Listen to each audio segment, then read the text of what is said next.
Hey everybody, it's Miss Peak back with Ragweed. We are on chapter 17 entitled Silversides. That was your golden mouse again, wasn't it? Graybar asked a seething Silversides. The two cats were still sitting beside Clutch's old Ford. Yes, Silversides answered curtly. She was trembling with fury. And it's about the third time he's interfered with you, isn't it? Graybar prodded. Yes. Hey, maybe you're getting too old for this, Graybar said. I'll never be too old to kill a mouse, Silverside snapped. The cat continued to stare at Clutch's entryway in silence. I know whose place this is, Graybar said. Silversides looked around. A mouse named Clutch. Sassy as they come. She skateboards, and she dyes her head different colors. Silversides turned quickly. Green? I think so. I'll bet she's the one who got in your face at the club. Silversides, who was sure of it, said nothing. Graybar said, Hey, speaking of colors, was that a white mouse I saw? Silversides grunted. Know anything about him? Graybar asked. No, Silversides answered. Suit yourself, Graybar said. Silverside started off. Graybar limped along by her side. That golden mouse, he said something with a sneer. He's the one who keeps tugging your tail, isn't he? Yes. Well, what are you going to do about it? I don't know, Silversides admitted. I'll think of something. We could have staked out Clutch's place, Graybar suggested, except there's bound to be more than one way out of that old car. Mice are tricky that way. You can't ever trust them to do what they should do. Silversides grunted again. Hey, you want some dinner? Graybar asked. Got a couple fish heads, no more than 3 days old. A good meal will cheer you up. No, thank you, Silverside said. I'm going home. Even as she spoke, she remembered that the girl had said she could not return home until she brought Blinker back, dead or alive. Her teeth chattered with frustration. What's the matter now? Graybar asked.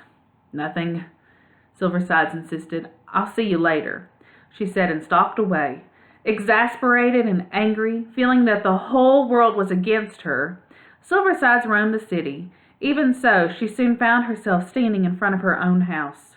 She supposed she could sneak in through her flap, and the girl would never notice. She was probably in school anyway.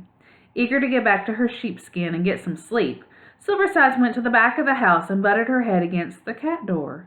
To her astonishment, it opened only an inch, a space much too small for her to pass through. She banged it again, but it refused to budge. Suddenly, Silversides understood. The girl must have latched the door from inside. The small opening was meant only to allow Blinker to get in, not Silversides. Completely losing her temper, Silverside smashed her head on the door. All she gained was a headache. Suddenly her rage faded. In its place appeared misery and grief. She saw it all.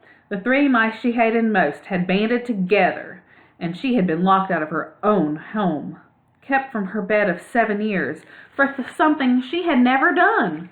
Her own children, her grandchildren, had abandoned her.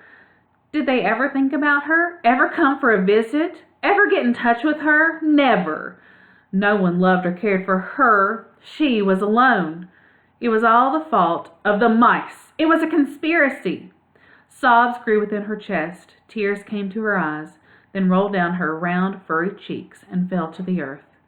Miserable and forlorn, Silversides lifted her head and cried out a long, loud yowl of woe. Nobody cares for me, she wailed. Nobody! A window in the house flew open. The girl looked out. Get away, you nasty cat!